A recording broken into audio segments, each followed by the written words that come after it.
Creo que todos conocemos a alguien, a un amigo, a un familiar que siempre pide un favor, ¿cierto? Llegan amigos a la casa, oye, ¿tenés frijoles? Le damos frijoles. Llegan los amigos a la casa, vecino, necesito sal, y usted le da. Necesito pimienta, usted le da. Necesito adobo. ¿Verdad? Todos tenemos ese tipo de amigos, ¿verdad? Que siempre piden y piden un favor. Y también tenemos ese tipo de amigos, conocemos ese tipo de personas que cuando piden un favor, usted le hace el favor y después se olvidan de usted. ¿Cuántos conocemos ese tipo de personas? ¿Verdad? Mala onda, ¿verdad? Si la persona está al lado suyo, codelo, nada, son bromas. ¿Verdad? Y uno se pone a decir, oye, bueno, por lo menos un mensajito, ¿verdad? Gracias. Sé que a veces da pena, ¿verdad? Cuando uno pide un favor, por lo menos un mensaje o un WhatsApp, ¿verdad? Un WhatsApp. Y muchas veces lo que nosotros no nos damos cuenta es que, bueno, a ninguno nos gusta esa actitud. Y lo que nos damos cuenta es que nosotros también tomamos esa misma actitud con Dios. Vamos a Dios cuando estamos necesitados, cuando estamos rotos, cuando hay crisis, cuando hay dolor. Pero cuando Dios contesta esas oraciones, cuando contesta nuestra oración, cuando Él nos sana, cuando Él nos restaura, cuando Él nos abre una puerta, desaparecemos igual como esas personas que nosotros muchas veces con las cuales nos resentimos. Y en Lucas capítulo 17, ese va a ser nuestro pasaje bíblico de este sermón, de esta palabra. Lucas capítulo 17, versículos 11 al 19. Jesús tiene esa misma experiencia. Porque Jesús al final del versículo 19, Jesús acaba de hacer un milagrazo. Diga conmigo, un milagrazo. Y lo hizo 10 veces. Porque habían 10 personas que necesitaban un milagro, 10 personas que estaban enfermas. Y de las 10 personas, solo una persona regresa a darle gracias al Señor. Y es por eso que quiero que me acompañe a Lucas capítulo 17. Lucas capítulo 17, versículo 11 dice: yendo Jesús a Jerusalén, pasaba entre Samaria y al entrar en una aldea, le salieron al encuentro 10 hombres leprosos, los cuales se pasaron de lejos y alzaron la voz diciendo: Jesús, maestro. Otras traducciones dice Rabí, ten misericordia de. Cuando él los vio, les dijo: id mostraos a los. Y aconteció que mientras iban, fueron limpiados. Versículo 15 dice: entonces uno de ellos, viendo que había sido sanado, volvió glorificando a Dios en gran voz, y se postró rostro ante tierra a sus pies, dándole gracias. Y este era samaritano. Versículo 17: respondiendo Jesús dijo: ¿no son 10? ¿No son cuántos? ¿No son cuántos que fueron limpiados? ¿Y los 9 a dónde están? No hubo quien volviese y diese gloria a Dios, sino este extranjero. Y después le dijo en el versículo 19: levántate, vete, tu fe te ha. Inclina su rostro, oremos al Señor antes de entrar a la palabra. Padre, gracias por tu palabra. Señor, te pedimos en este hermoso día que nos muestres, que abras nuestro entendimiento, Señor, y muéstranos el carácter, Señor, de este hombre samaritano, un forastero, un extranjero, Señor, que no tenía el conocimiento de tu palabra, Señor, pero aún así tuvo la revelación de quién tú eres, Señor. Enséñanos a ser humildes, a obedecer, a reconocer quién tú eres, Señor, y especialmente ayúdanos a confiar en ti, Señor. Gracias por tu palabra, que es la autoridad divina tuya aquí en la tierra, en nuestras vidas. Y una vez más te pedimos, ayúdanos, abre nuestra mente y nuestro corazón para recibir esta palabra que nos va a bendecir. En Cristo Jesús lo pedimos. La iglesia dice amén y amén. Fuerte aplauso al Señor. Ahora, un poco de contexto, ¿qué es lo que está sucediendo aquí? Jesús ya se está aproximando a ya finales de su ministerio, ¿verdad? Capítulo 17, ya sabemos que ya estamos casi al final. Jesús ya está finalizando sus últimos 2 años y medio, casi 3 años de ministerio. ¿Y qué es lo que pasa? Está haciendo milagro tras milagro. Ya Jesús, ya él mismo dijo que era el Mesías. Entonces ya lo quieren matar a él. Más bien va rumbo a Jerusalén, porque en Jerusalén es donde él iba a ser juzgado y unfortunately, ahí es donde iba a ser crucificado. Entonces lo que vemos aquí es que él está en paso entre Samaria y Galilea. Entonces esta descripción que nos da Lucas acá no solo es una descripción geográfica, sino que es una descripción espiritual. Diga conmigo, esta es una descripción espiritual. Más bien, este mensaje por fuera, en el exterior, es un mensaje acerca del agradecimiento, pero cuando usted lo lee profundamente, nos damos cuenta que esto va mucho más del agradecimiento. Esto se trata acerca de la revelación de quién Cristo es. Entonces lo que vemos aquí es que Galilea representa el pueblo judío. Diga conmigo, Galilea representaba el pueblo judío.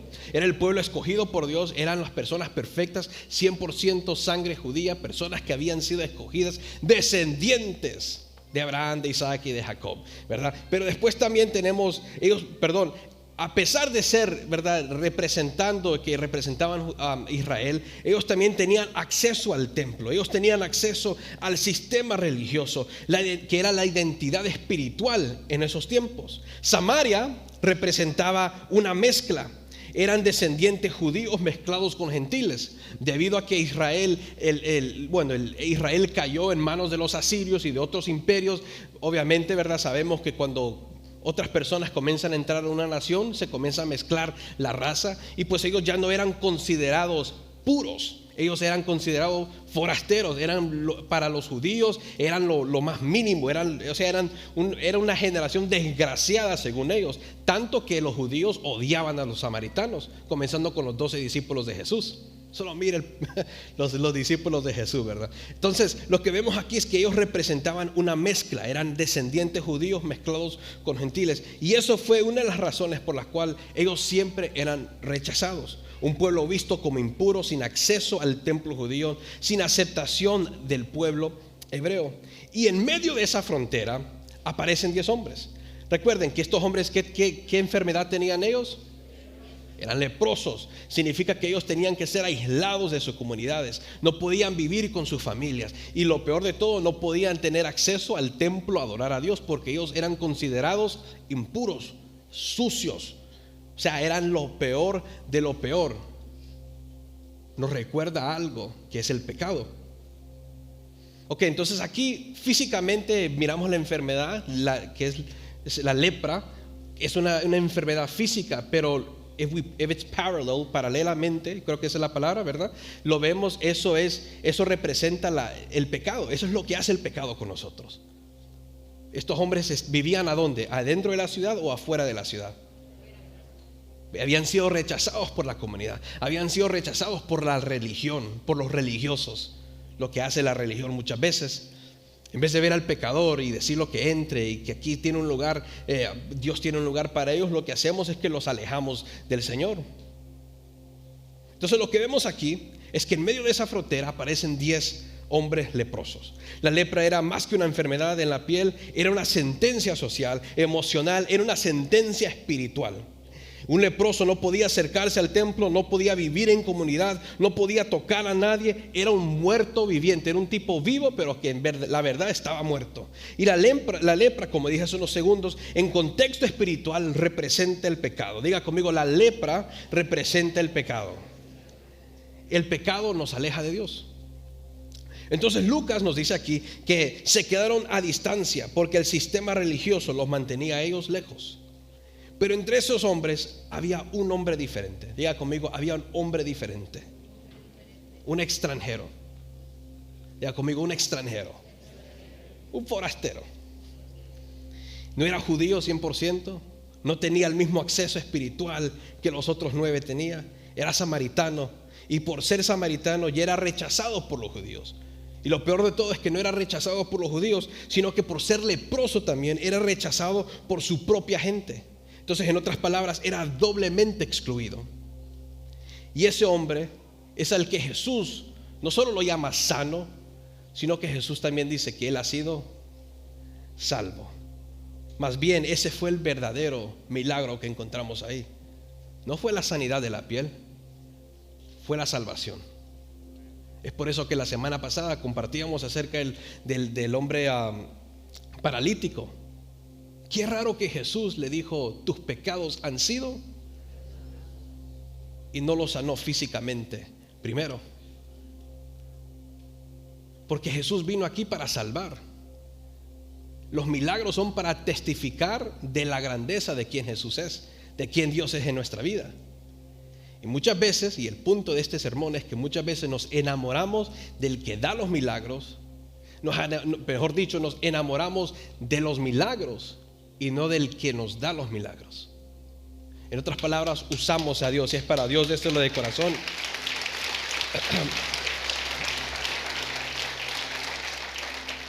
Entonces, Lucas capítulo 17 no es una historia de dar gracias, es una historia de reconocimiento. Espiritualmente, déjenme ponérselo de esta manera, es una historia acerca de la revelación, que tanto nosotros los evangélicos nos gusta decir, la revelación, ¿verdad? Eso es lo que es. 10 hombres fueron sanados, pero solo uno reconoció a Jesús.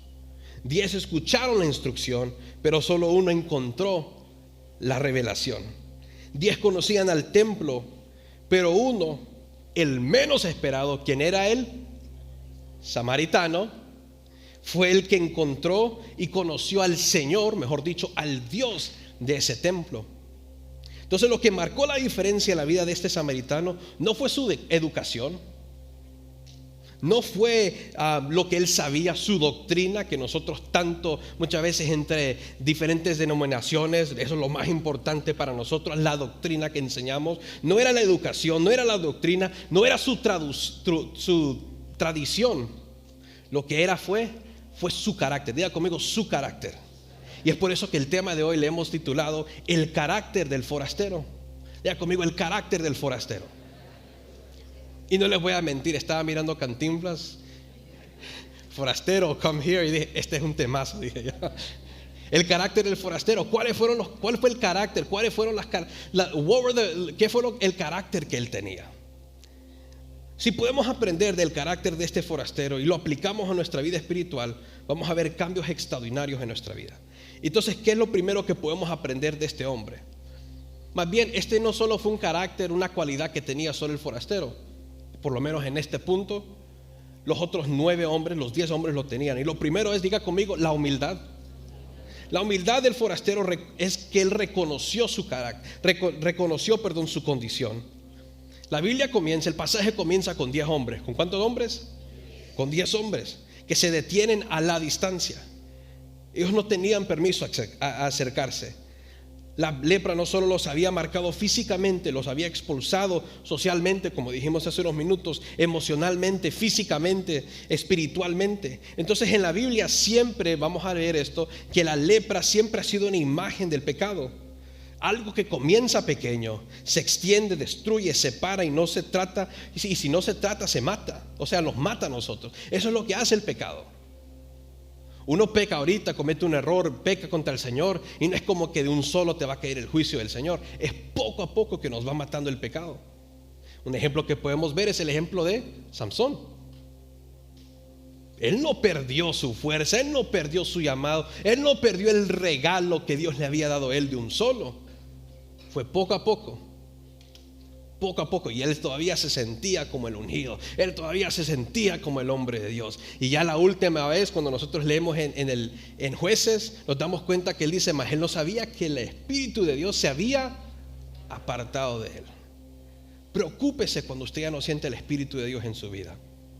Es por eso cuando David, cuando él cayó en pecado y lo encontraron en ese pecado, lo que él más temía no era que iba a perder su reino. Más bien él le dijo, Señor, toma todo, toma esta corona que yo tengo, toma todas mis riquezas, pero que tu presencia se quede conmigo.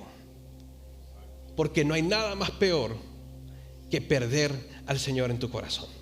No hay nada más peor que de darle tu vida al dinero, que darle tu vida a lo material, que entregarte al pecado, al vicio. Cuando tú te mueras, ¿a dónde vas a ir? Y eso es lo que encontramos aquí en este pasaje. La lepra siempre ha sido una imagen del pecado. Algo que comienza pequeño, se extiende, destruye, separa, y si no se trata, nos mata. Estos hombres, aún siendo diferentes entre sí, comparten este punto en común.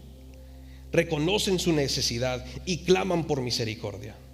Qué bonito fuera que nosotros, sabiendo que estamos en pecado, sabiendo que necesitamos ayuda, sabiendo que estamos mal, visita esa prédica en YouTube, ¿verdad? Que estamos mal, En vez de ir y acercarnos al Señor y dejar que el Señor cambie nuestro corazón, dejar que Dios transforme nuestro corazón, en vez de acercarnos a Él, nos alejamos más de Él. Y es por eso, como predicamos la semana pasada, compartíamos, todo depende con nuestras amistades, todo depende con nuestro círculo. Si usted se junta con personas que ellos cristianos que también practican el pecado, pues no se sorprenda cuando usted esté haciendo las mismas cosas. Y después decimos: Señor, ¿a dónde estás? Nuestras decisiones son las que nos llevaron a ese punto. Entonces lo que vemos aquí es que la humildad, el forastero reconoció su condición.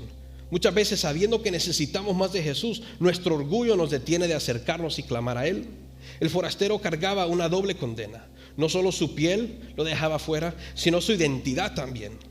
Como samaritano era considerado impuro por los judíos, como leproso era considerado impuro por su propia gente. Él no tenía templo, no tenía sacerdote, no tenía sistema religioso, no tenía un plan B. Su única esperanza era Jesús. Y ahí podemos ver por qué es la importancia de compartir el evangelio.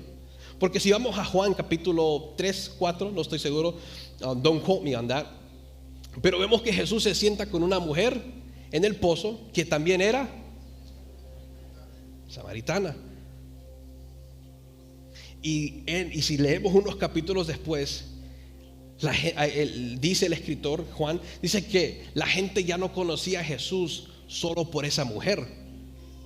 Conocían a Jesús porque sabían quién era Jesús. Significa que esa mujer fue una de las primeras evangelistas que encontramos en el Nuevo Testamento. Fue una mujer que compartía ese mensaje de Jesucristo, del Mesías.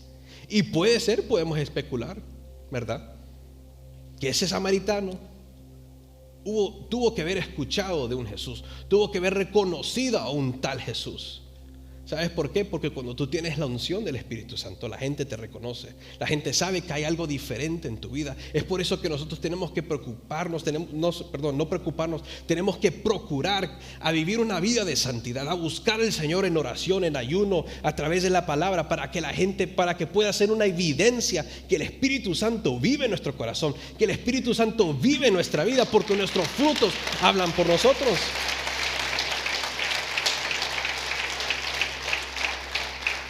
Muchos de nosotros como cristianos damos lástima. Tenemos 20 años viniendo aquí a la iglesia y no conocemos a Jesús. Conocemos cada esquina de este templo, cada área de ministerio.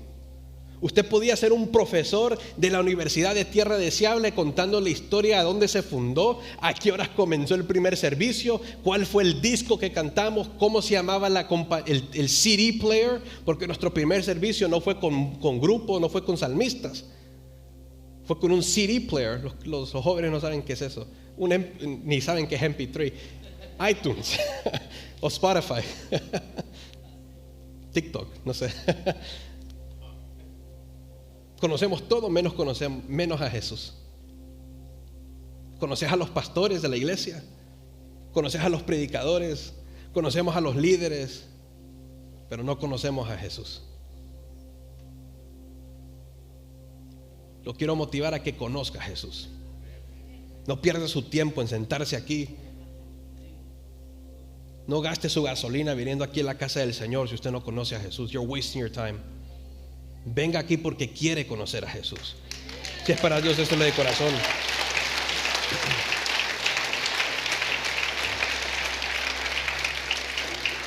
Muchas veces Dios nos quita todo lo que nos sostiene para que descubramos que Él es el único que realmente nos sostiene a nosotros. El salmista escribe esto en Salmo 51, versículo 17: los sacrificios de Dios son el espíritu quebrantado, al corazón contrito y humillado no despreciarás tú, oh Dios. A nadie le gusta que alguien venga a pedir ayuda con un corazón o creyéndose que es la gran cosa. Hace unos años, esta es una bella ciudad. A pesar de la política, la amo, no pienso mudarme. Y una de las cosas que me gusta de esta ciudad es que cómo ayudan a las personas, ¿verdad? La mayoría de las personas aquí tienen seguros médicos. Usted va a un hospital, aunque usted no tenga seguro, lo van a atender. privilegios que no están en otros estados.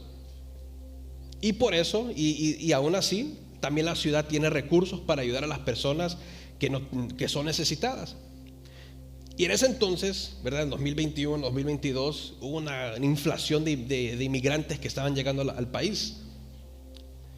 Y pues ciertos hoteles fueron convertidos en shelters para estas personas.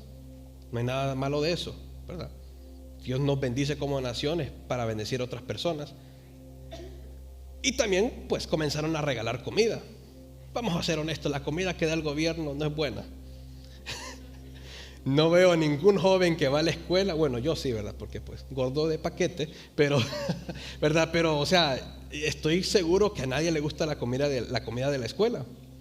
Y estaban entrevistando a una señora, una hermana iba a decir yo, a una señora y ella le está diciendo, ¿y qué piensa de que pues están ayudando, le están dando comida?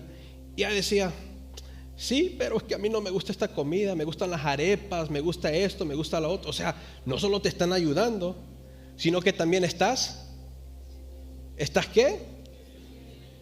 Está pidiendo. A mí me enseñaron, cuando te están dando algo, usted dice gracias aunque a usted no le guste, ¿cierto? Proverbios de Anderson, capítulo 32. Y lo que vemos acá es que muchos de nosotros así somos. Estos hombres pudieron actuar así. Estos hombres pudieron, sí, si tú sos el Mesías, si tú sos el Hijo de Dios, si tú eres Dios, entonces quiero estos requisitos y esto. Déjeme decirle algo, usted no manda al Señor. Y si hay un pastor y hay un predicador que dice eso, es una mentira. A Dios hace lo que Él quiera hacer en su vida. Y si usted quiere recibir una bendición de parte de Dios, usted lo recibe o lo recibe, porque el sabio lo recibe aunque no le guste. Entonces lo que vemos aquí es, muchas veces Dios nos quita a nosotros lo que nos sostiene para que descubramos que Él es el único que realmente nos sostiene a nosotros. El corazón contrito y humillado no desprecias tú, Dios. Cuando usted vaya al Señor, vaya con un corazón humilde.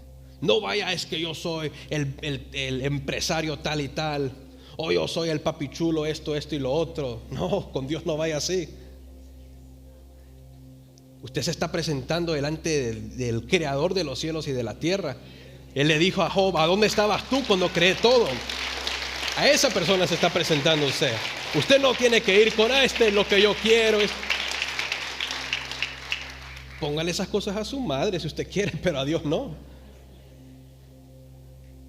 Entonces, cuando nosotros tenemos un corazón contrito y humillado, Dios no nos desprecia. Más bien, Dios trabaja con ese tipo de personas. Y lo que vemos aquí es que la distancia física representa nuestra distancia espiritual sin Cristo. Eso es lo que hace el pecado. El pecado te aleja de Dios. Usted antes venía aquí a la casa del Señor y oraba y sentía la presencia de Dios. Ahora usted se queda con los ojos abiertos. Incline su rostro y usted así, en el teléfono. Ni la Biblia abrimos acá en la aplicación. Yo a veces digo, qué bonito, yo como no lo viví, ¿verdad? Pero qué bonito sería un himnario, dije yo, ¿verdad? En las iglesias. No, porque es que la gente viene aquí, ni canta, ni adora, ni abren la boca, ni sacan, ni abren la Biblia. Ni a la aplicación la tenemos en el teléfono. Pastor, ore por mí para que Dios me hable. Abrí la Biblia, hombre. Deja que Dios te hable a través de la palabra. Así es como Dios te habla a ti. Vamos con personas diferentes. Le pedimos a personas vamos a buscar pastores, adoradores, salmistas que usted no los conoce, que oren por usted y no saben cómo están viviendo su vida espiritual.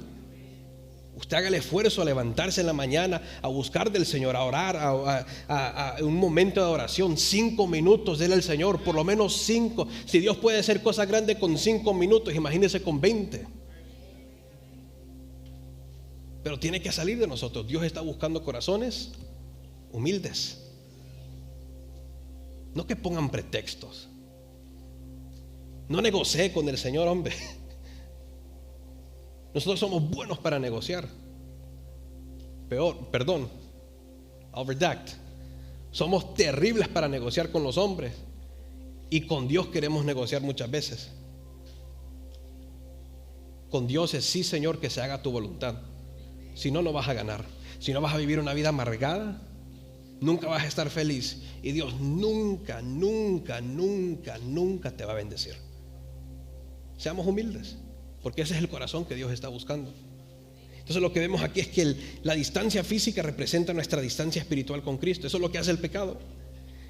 El clamor de los leprosos revela la humildad que atrae la misericordia. Y lo que vemos con este forastero, la verdad es samaritano, nosotros le pusimos forastero, ¿verdad? Este forastero tenía más razones que nadie para no acercarse, y aún así lo hizo. Él sabía que, acercarme a Jesús, soy samaritano, posiblemente no me va a querer. Posiblemente podemos especular que sí, que él escuchó acerca de Jesús a través de esa mujer, de la mujer del pozo, ¿verdad? La samaritana. Pero tenía una excusa para decir: no me voy a acercar. ¿Cuántos de nosotros hemos tenido una oportunidad para tener una entrevista con un nuevo trabajo? Y muchas veces es el temor a que no nos van a aceptar, que decimos nosotros: no lo voy a tomar. ¿Qué si esa hubiese sido la oportunidad? ¿Y qué si Dios te hubiese apartado ese trabajo para ti? Les pongo este ejemplo. Yo fui excelente en la matemática. Son bromas. No, fui fatal en la matemática. Y yo estudié criminología. ¿Qué estudié? No sé para qué necesito las estadísticas o la matemática o el álgebra para la criminología y leyes, pero bueno, ¿verdad? Para gastarle dinero. Y me acuerdo que había una clase de estadísticas. Sí, hermanos, yo en la matemática sufro con números, imagínense con letras. Porque ¿alguien aquí ha tomado estadística? ¿Verdad? It's the worst, right? El que inventó la estadística no es salvo, son bromas. y el de álgebra también. Y yo me acuerdo que yo dije: no, ¿para qué voy a ir a presentarme a tomar el examen final? Si los 3 exámenes no los pasé. Entonces un compañero me dice: oye, mira, aquí hay una política. ¿Cuál es la política? Le dije. Y él me dijo: mira, si se nota que todos no vamos a pasar la clase, tú sabes que si todos los estudiantes no pasan la clase, this is a tip para todos los que están en la universidad. Proverbios capítulo 32 versículo Anderson, papá, esto sí, son bromas.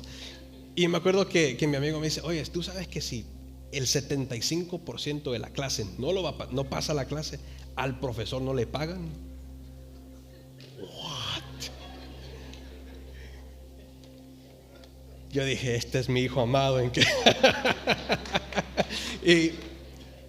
Pero yo le dije: no puede ser. No, me dijo: yes, bro. Entonces llega, y aún si te dan un 0, por lo menos te van a pasar, porque el profesor le tienen que pagar. No fui. El muchacho pasó la clase, yo no la pasé. Al punto que quiero decir es que muchas veces hay ciertas oportunidades que Dios te da a ti, y por nuestro temor o por miedo al rechazo es la razón por la cual no vamos a un nuevo paso, no vamos a un nuevo nivel. ¿Qué si esa hubiese sido la actitud de este hombre samaritano? No, Jesús es judío, es un rabí, es un maestro, él no me va a aceptar a mí. Más bien, según la ley de Moisés, yo no me puedo acercar a él. Más bien, la única manera en la cual yo me puedo acercar a él es si me va a inspeccionar para comprobar que he sido sano. Y ese es el próximo punto. Entonces, al punto que quiero llegar es que donde la religión excluye, Jesús se acerca. No tengas miedo en acercarte a Jesús. Muchas veces nosotros cuando estamos pasando por problemas, vamos a las personas incorrectas a contarle nuestros problemas, en vez de arrodillarse e ir a Jesucristo, que es la fuente de nuestra vida, que es el que cambia nuestro corazón, es el único que puede hacer milagros. Tengamos esa actitud, ser humildes, tener ese carácter, esa característica que tuvo este samaritano. En vez de ir a otro lugar, ¿qué es lo que él hizo? Él fue a Jesús. Entonces lo segundo que vemos, la segunda característica que vemos de este hombre forastero, es que él tenía, diga conmigo, la fe. El forastero obedece antes de ver. Para mí no tiene sentido. Porque si yo fuera Jesús, yo dijera: hijo, sos sano, nueva piel, y de un solo, al instante. Pero él dice: oye, vete y preséntate al sacerdote. Obviamente Jesús, siendo un maestro de la ley también, porque él fue un maestro, a pesar de eso también él tenía que saber que tenía que, aquí en la tierra, tenía que también someterse a las leyes de Moisés, en parte. Y en Levítico capítulo 13, versículo 14, Dios le da las instrucciones a Moisés, que si hay un hombre, hay una persona, un individuo que tiene lepra, tiene que irse a presentarse al sacerdote, porque el sacerdote funcionaba, tenía dos trabajos. No solo era un inspector, un defensor espiritual, sino que también era un inspector físicamente. Si usted estaba enfermo, él es el que tenía que inspeccionar y testificar de su parte a Dios que usted ya era sano, para que usted pudiera ser integrada o integrado a la comunidad, que era el pueblo de Israel. Entonces no tiene sentido para mí, porque aquí es donde vamos al rechazo. Ok, me está diciendo, Señor, en mi mente, que yo aún, ¿verdad? La piel se me está pelando la piel, Señor, se me está cayendo la piel. Aún así me tengo que presentar a este sacerdote. Yo no miro un milagro. Solo si el milagro es que tú vas a cambiar o lo vas a cegar a él, ¿verdad? Y me tengo que presentar al sacerdote para que el sacerdote me diga que no, que todavía tengo lepra. No sé si me están entendiendo. No tiene sentido. Pero esas fueron las características que tenían estos hombres, y es por eso que ellos recibieron ese milagro. Porque la Biblia dice después que mientras ellos caminaban en camino hacia el sacerdote, es donde ellos, ¿qué? Recibieron su milagro. La fe del forastero obedece antes de ver. Jesús responde al clamor de los 10, pero Jesús respondió al clamor de ellos no como ellos lo esperaban. Jesús nunca va a responder, muchas veces nunca va a responder a nuestro clamor y a nuestras peticiones de la manera que nosotros pensamos. Nuestra manera de pensar no se compara a la manera que Dios piensa. Hay una palabra que se está tirando ahora en día por muchas personas, es que son milagros creativos. Dios hace milagros creativos. No sé cómo lo hace, pero lo hace. Ese es el Dios que nosotros servimos. Usted crea que Dios puede hacer un milagro. Para mí no hay un milagro más grande que la vida. Y estamos aquí nosotros vivos, adorando al Señor. Entonces tenga esa misma fe. Cuando Dios habla, escucha, no cuestiones. Escucha, aunque no tenga sentido, porque ese fue lo que hizo este hombre samaritano. No cuestionó, él obedeció. Y ahí es donde recibimos nosotros los milagros. Solo un sacerdote podía declararlo limpio. El sacerdote decía si podía regresar, si podía adorar, si era aceptado, si era restaurado a su comunidad. Sin un sacerdote no había restauración. Era una instrucción que tenía sentido para los 9 judíos, pero no para el samaritano. Porque recuerden, los 9 judíos, ¿a dónde es que iban a ir? Al templo, porque ahí estaba el sacerdote de ellos. El samaritano no tenía templo. El samaritano no tenía sacerdote. El templo de los samaritanos fue destruido en el año 128 antes de Cristo, aproximadamente 150 años antes de este pasaje bíblico. Es como que digamos que Dios le regala a usted unos 50 años más de vida. Dios no lo permita, un ejemplo que estoy poniendo, este edificio se quema y la familia del pastor junto con todos nosotros desaparecemos. No hay pastor y no hay edificio. Entonces cuando le dicen vaya a su iglesia, ¿a dónde va a ir usted? A ruinas. En ese entonces el templo no funcionaba si no habían sacerdotes. Este samaritano no tenía templo, no había un sistema religioso, no había, el sacerdocio había sido destruido. Y mientras él va en camino, obedeciendo a Jesús, que tenía que presentarse delante de su sacerdote, es donde le cae la revelación. Y ese es nuestro tercer punto. ¿Cuál es la característica que tenía este samaritano? Es que tuvo la revelación. Se dio cuenta que el gran sumo sacerdote no estaba en una montaña, no estaba en ningún templo. Su sumo sacerdote fue el que lo envió a que buscara su milagro, y era Jesús.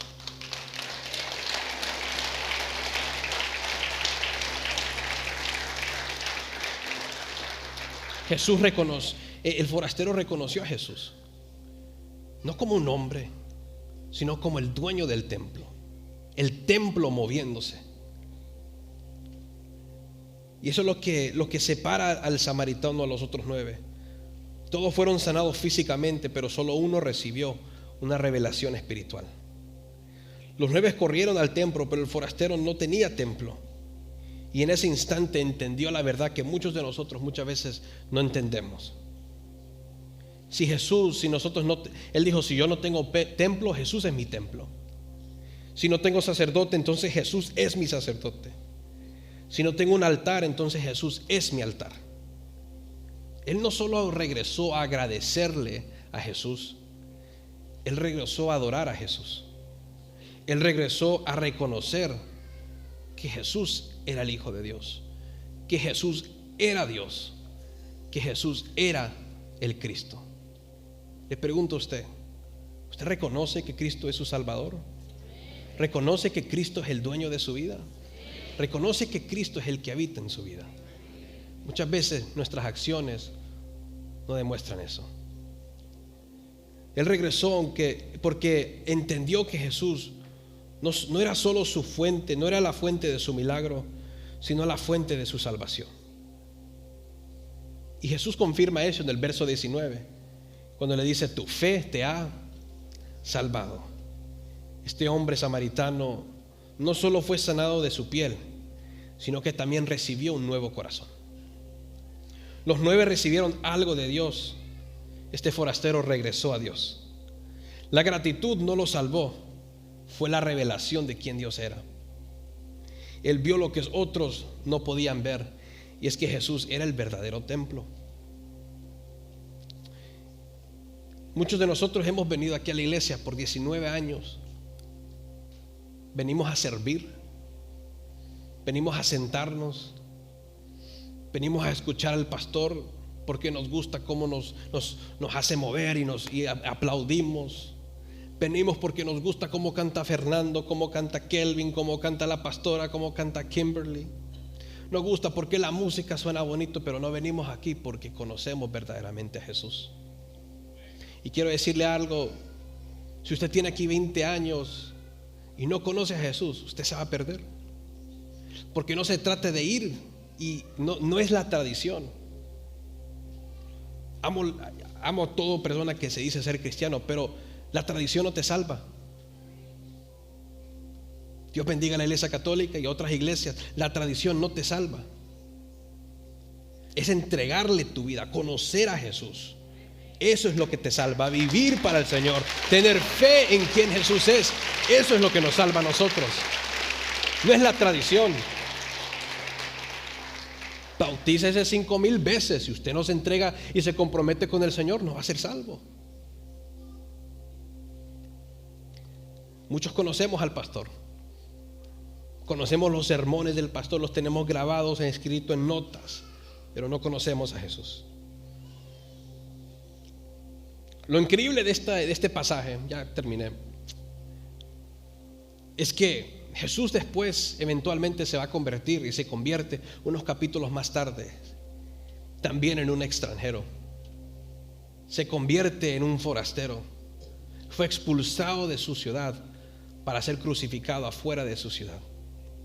En otras palabras, Jesús se convirtió en un forastero, Jesús se convirtió en un extranjero, Jesús se convirtió en un samaritano para que nosotros tuviéramos acceso al Padre. Ese es el punto de este pasaje. No solo es el agradecimiento por encima, pero la profundidad de este sermón es saber quién es Jesús en nuestra vida. Lo increíble de esto es que los capítulos después Jesús mismo se convirtió en un forastero. Fue rechazado, fue burlado, crucificado afuera de su ciudad para que nosotros, como ese samaritano, pudiésemos entrar adentro. Él se convirtió sucio para que nosotros pudiéramos encontrarnos, pudiéramos ser encontrados limpios. Jesús fue sacado de la ciudad para que nosotros tomáramos su puesto adentro de esa ciudad. Hebreos capítulo 13 nos enseña esto, capítulo 13 versículo 12, por lo cual también Jesús, para santificar el pueblo mediante su propia sangre, padeció fuera de la puerta. Salgamos pues a él fuera del campamento llevando su vituperio o su oprobio. El carácter del forastero nos enseña que no basta con recibir bendición. Necesitamos reconocer al Salvador. No basta con oraciones, no basta con oraciones contestadas. Necesitamos conocer quién es Jesús. 10 recibieron nueva piel, 1 recibió un nuevo corazón. 10 fueron sanados, solo 1 fue salvado. 10 caminaron al templo, solo 1 volvió al verdadero templo. 10 conocían el sistema, pero solo 1 conoció a ese Salvador. 10 hombres recibieron un milagro en su exterior, pero solo 1 recibió un milagro interiormente hablando. No importa de lo que pasa afuera, lo más importante es lo que está pasando adentro de nuestra vida. Ellos no fueron salvos. ¿Sabe por qué no fueron salvos? Hay un pecado que Jesús dice que es un pecado que nunca va a ser perdonado, y es la blasfemia al Espíritu Santo. Un poco de contexto de qué es lo que significa eso. El burlarse, o ¿cuál es la palabra en español? La blasfemia contra el Espíritu Santo no es burlarse de alguien que está siendo lleno del Espíritu Santo.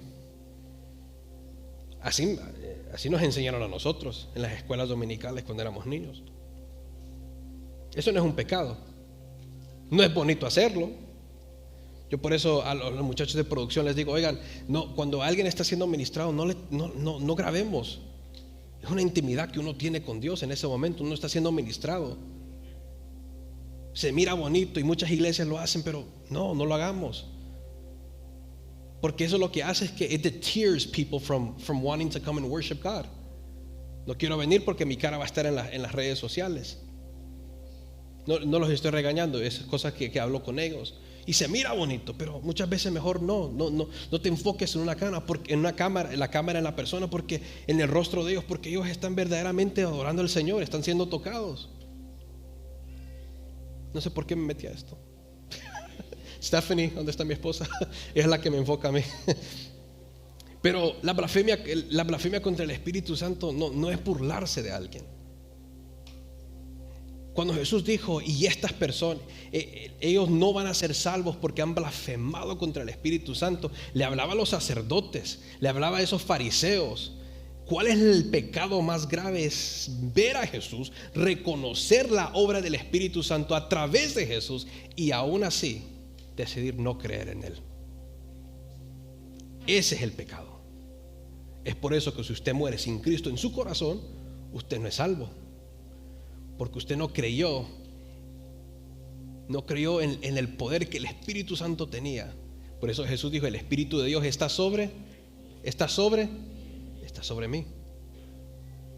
Ese es el testimonio del Espíritu Santo. Y es por eso que estos 9 hombres no fueron salvos, porque miraron a Jesús, recibieron un milagro de Jesús, pero no volvieron a Jesús. Y si nosotros no tenemos cuidado, hemos escuchado de un tal Jesús, pero no conocemos a ese Jesús. Y si mueres hoy y Jesús no vive en tu corazón, vas a morir y vas a estar en la condenación eterna. ¿Con qué quiero terminar? Mi oración es que podamos tener el carácter de este hombre forastero. Un hombre que era rechazado por todo el mundo, pero solo ese hombre menospreciado fue el que reconoció quién era Jesús. Mi oración es que podamos salir, si no lo hemos hecho en esta vida, que podamos salir de esta hermosa iglesia con esto en nuestra mente: necesito conocer a Jesús, necesito conocer más de Jesús, y necesito vivir como si Jesús vive en mi corazón. Amén. Póngase de pie.